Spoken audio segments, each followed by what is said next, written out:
Salam alaikum wa rahmatullahi wa barakatuh. Aujourd'hui, je vais vous montrer le datasheet du multiplieur LAD633JN qui peut être intégré dans un circuit électrique, bien sûr. Et je vais vous décrire explicitement les entrées et les sorties et comment réaliser l'étude de la modulation d'amplitude. Pour cela, normalement, on utilise la modulation d'amplitude pour transporter une information utile entre un émetteur et un récepteur. Le dispositif qui permet de réaliser cette modulation est appelé le modulateur. Dans le cas présent, il s'agit d'un composant électronique, c'est le multiplieur LAD633. Celui-ci permet de multiplier le signal modulant, c'est-à-dire UM de T, auquel on peut ajouter une tension continue U0 avec de l'offset, par une tension ou bien une onde porteuse P de T de haute fréquence pour obtenir à la sortie un signal modulé.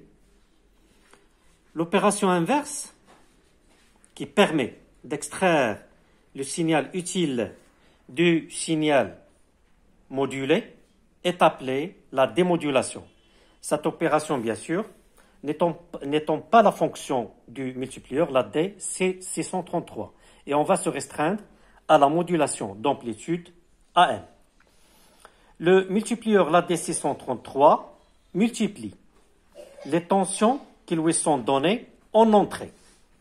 Il peut recevoir jusqu'à 5 tensions différentes en entrée, c'est-à-dire X1, X2, Y1, Y2, moins VCC, c'est l'alimentation, ça c'est Z, c'est la tension Z d'entrée aussi, ça c'est la tension de sortie, et ça c'est plus VCC, donc ça c'est moins VS ou bien c'est moins VCC, et ça c'est plus VCC. Et que la tension de sortie W, la tension de sortie W est égale à X1 moins X2, le produit Y1 moins Y2 sur K plus Z. K, on l'appelle, c'est un facteur multiplicateur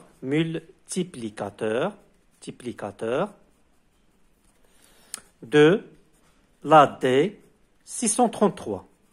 Dans notre cas,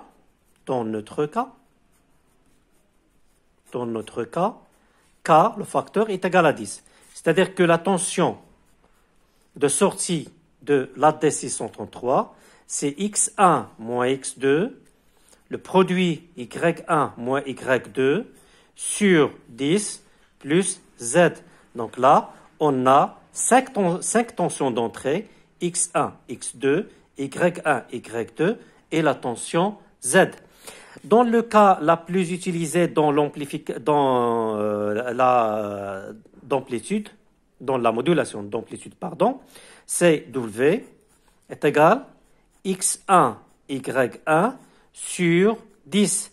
C'est-à-dire que il faut relier X2 à la masse, il faut relier aussi Y2 à la masse, et la tension Z à la masse.